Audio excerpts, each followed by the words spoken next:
Especial de domingo de volta trazendo cidades e soluções. A energia solar cresce em ritmo acelerado no Brasil, mas em breve as placas fotovoltaicas vão ficar obsoletas. E aí a pergunta é, tem solução para esse resíduo?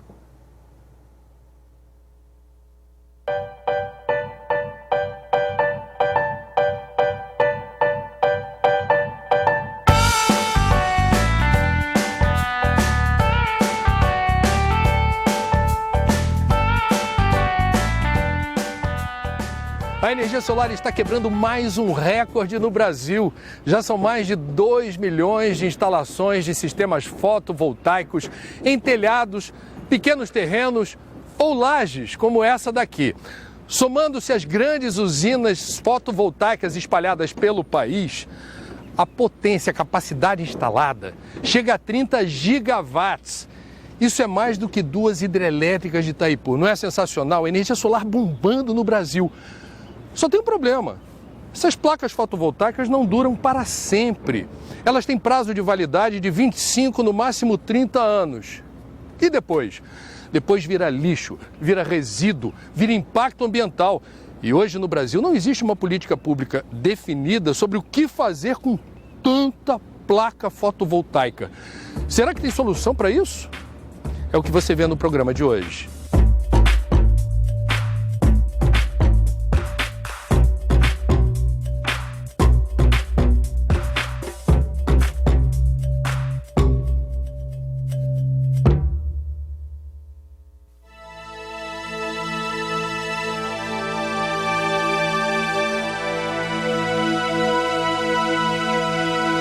André, a gente ainda tem aqui no Brasil muitas pessoas que moram em regiões que não têm acesso à infraestrutura de transmissão e de distribuição.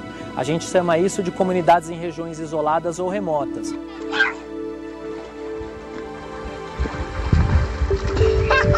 Exemplos são os quilombolas, indígenas, comunidades ribeirinhas, pessoas que moram em ilhas e que não têm acesso a essa infraestrutura elétrica habitual. São vilarejos ou são pequenos agrupamentos de pessoas que estão muito longe dessa rede de energia. E levar a energia até essas pessoas é difícil porque você teria que levar a linha de transmissão, né, que é esse fio, né, esses postes, até uma região muito distante e muitas vezes tendo que atravessar floresta ou região de rios. São pessoas que não conseguem armazenar o alimento na sua casa, ou seja, elas são obrigadas a ter alimentos não perecíveis. A gente está falando em escolas que não têm iluminação, então a qualidade do ensino é pior. A gente está falando também em escolas que dão merenda para as crianças, mas também não pode armazenar essa merenda porque elas não têm um refrigerador que permita refrigerar esse alimento. E a partir do momento que você leva a energia para essas comunidades, para essas pessoas, você tem uma revolução local. Permite que pessoas possam fazer cursos a longa distância, há pessoas que começam a fazer universidades de forma online, porque agora tem energia, porque agora vai ter acesso à comunicação. Postos de saúde podem ser implementados, ou seja, vacinas e alguns medicamentos, eles podem estar na comunidade, não depende de ter um transporte de longa distância até chegar na comunidade.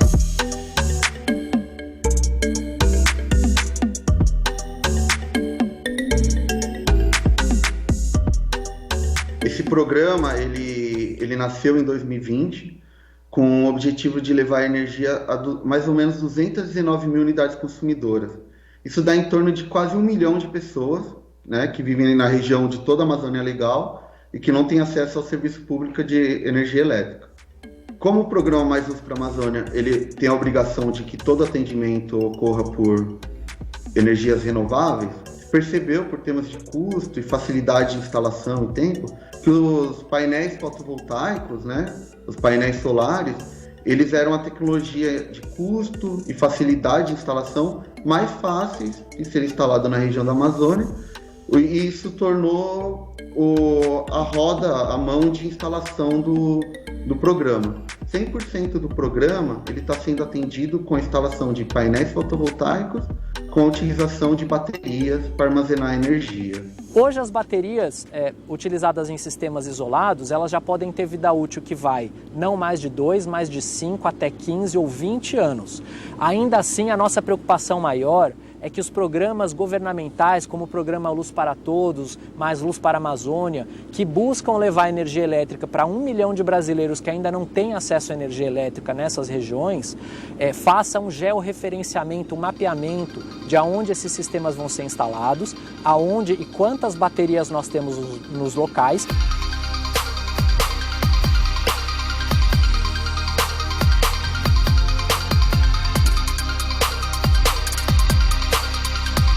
Então a gente chegou que seriam em torno de 12 milhões de equipamentos, entre módulos fotovoltaicos e baterias, distribuídos, instalados numa vasta região da Amazônia.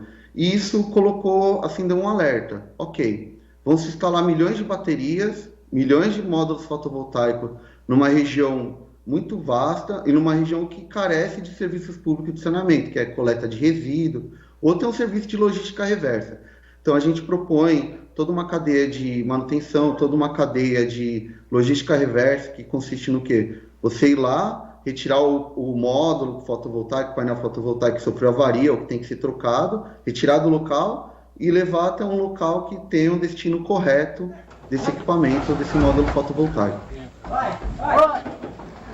O programa Mais Luz para a Amazônia, ele tem o potencial de colocar módulos fotovoltaicos e baterias ali implantadas, em capacidade instalada, podendo ser até superior à quantidade de módulos fotovoltaicos instalados em todo o setor residencial do estado de São Paulo. Então, há um grande vetor ali de possível desenvolvimento de toda uma cadeia de serviços, dos serviços de energia solar, que pode ser desenvolvido e ampliados na região da Amazônia, por meio desses programas de acesso à energia elétrica.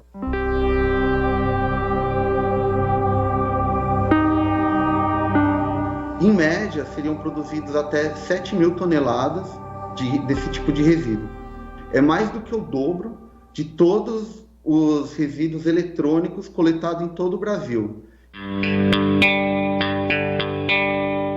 Esse sistema gera um preço menor, essa energia, mas você tem que pensar no final da vida útil desses equipamentos. É difícil de instalar, porque você levar um sistema desse para a Amazônia, às vezes são horas ou dias de viagem de barco até você chegar na comunidade que vai usar essa tecnologia, e é difícil para fazer manutenção, se precisar trocar alguma coisa, e para fazer também a substituição das baterias. E quando que é o final da vida útil programada delas, para que seja já incluído, vamos dizer, nesse processo todo, o planejamento da recuperação dessas baterias, que tem muito valor agregado, para que elas possam ser recicladas e a troca delas por novas baterias.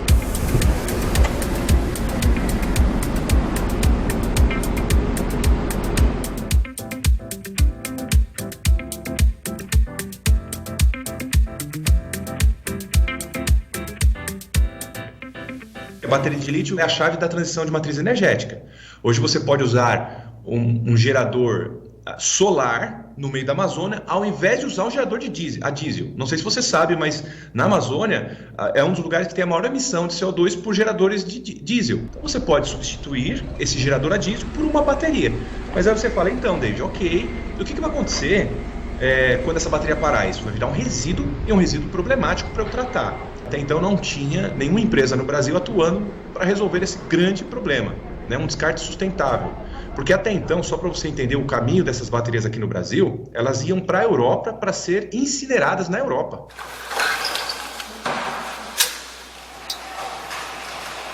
A solução que nós encontramos e começamos a operar em janeiro de 2021 foi exatamente um caminho totalmente diferente. Um processo que inicia-se de forma mecânica, então é só energia e nós temos uma energia limpa aqui na nossa planta.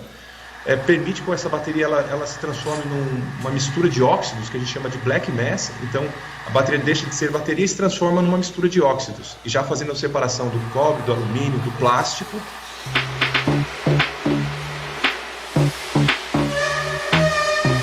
Aquelas baterias lá no fundo, foi o principal produto da empresa de segunda vida. A origem do material era de micromobilidade, patinete elétrico, bicicletas elétricas. E elas viraram aquelas baterias para a energia solar. Aquela foi a primeira geração. Hoje nós temos uma bateria muito maior, que é uma bateria também que nós utilizamos as baterias dos veículos para construir essa bateria maior, mas é em energia solar também.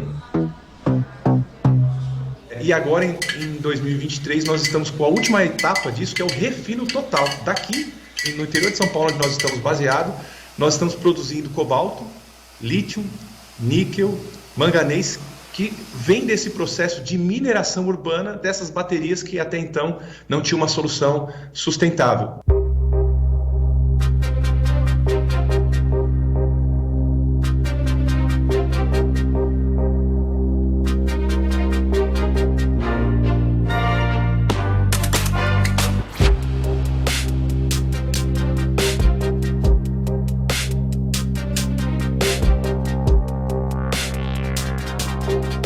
Ao longo dos anos, essa tecnologia foi avançando, os custos foram caindo e hoje ela é uma tecnologia dominante, é a tecnologia que mais cresce de geração de energia no planeta, não só aqui no Brasil. A gente projeta, qualifica e qualifica pessoas também a fazer essas mesmas coisas, geradores solares fotovoltaicos, que são então geradores para energia elétrica, não aquecimento solar, geração de energia elétrica para qualquer aplicação em sistemas conectados à rede, sistemas isolados, remotos, em qualquer lugar.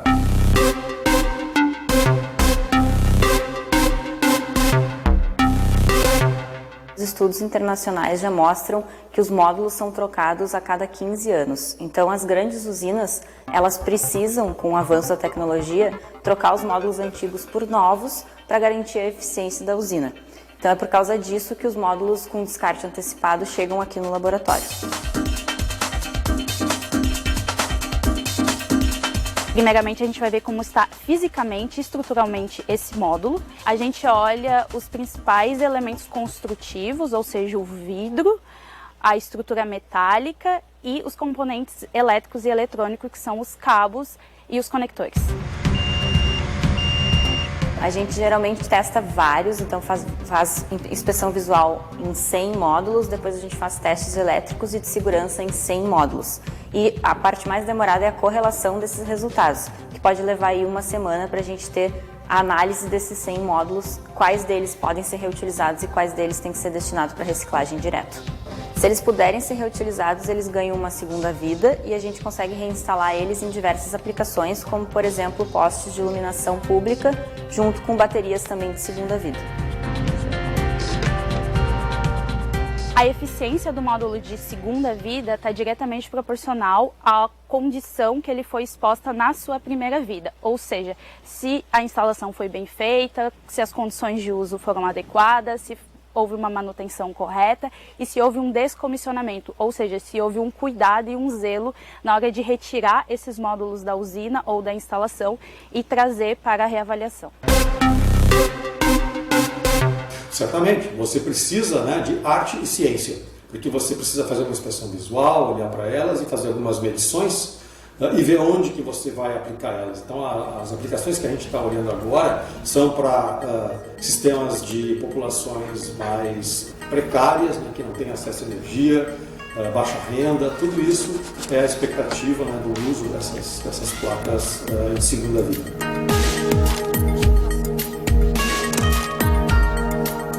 É uma satisfação enorme. Logo quando nós começamos toda essa tarefa aí de formar pessoas e fazer projetos nessa área, era tudo muito incipiente, muito pequeno, porque custava muito caro. Tudo isso é muito gratificante a gente poder ver isso acontecendo agora no Brasil numa escala maior e principalmente também porque a formação de recursos humanos, as pessoas que saem daqui e saem hoje capacitadas e atuantes nesse mercado, há 20, 30 anos atrás se formavam aqui, mas iam atuar em outra área, porque não era no mercado profissional existente. Nós temos um grupo de universidades pesquisando e atuando nessa área, que tem uma demanda crescente por formação de profissionais que hoje estão sendo pessoas importantes na efetivação dessa tecnologia no nosso país.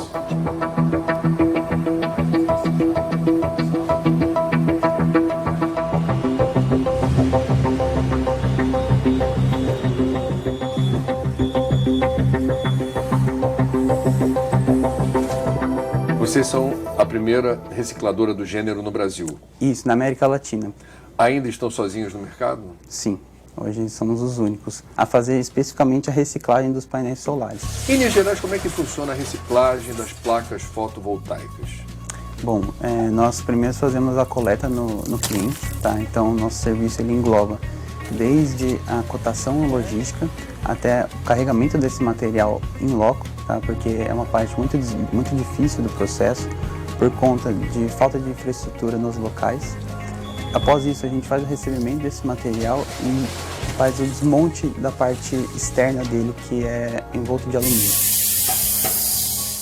Nós extraímos no nosso processo produtivo principalmente o alumínio, o vidro, que compõe a maior parte do peso do material, então de 70% a 90% do painel é vidro. A gente tem o plástico, que ele dependendo do tipo de painel, tem mais volume ou não, né, maior composição. E a gente tem a mistura metálica, que é interna, que vai silício, prata, cobre, estanho, dependendo também da tecnologia. Quem compra isso? Quem compra, cada indústria está focada em um tipo de material, né? A gente manda basicamente para fundição o alumínio. A parte do vidro, a gente achou uma parceria muito interessante, que a gente consegue então transformar eles em microesferas de vidro, que é uma indústria que tem carência de vidro nesse estilo, que é um vidro com pouquíssimo teor de ferro, tá? E é um vidro transparente. As microesferas são utilizadas para fazer jateamento e também para sinalização rodoviária de estradas. Então, quando o farol brilha no asfalto à noite, é por conta dessas microesferas. Quando um sistema solar chega no final da sua vida útil, ele não vira lixo. Ele continua sendo um material de excelente valor agregado, do qual a gente pode extrair ainda muitas utilidades. No total, se a gente pegar um módulo fotovoltaico, ou painel, como o pessoal chama, 96% dele pode ser reciclado. Esses são números oficiais da PV Cycle, que é o programa voluntário de reciclagem do setor solar. Então é quase uma latinha de alumínio. A latinha de alumínio você recicla 97%. O módulo fotovoltaico você pode reciclar 96%.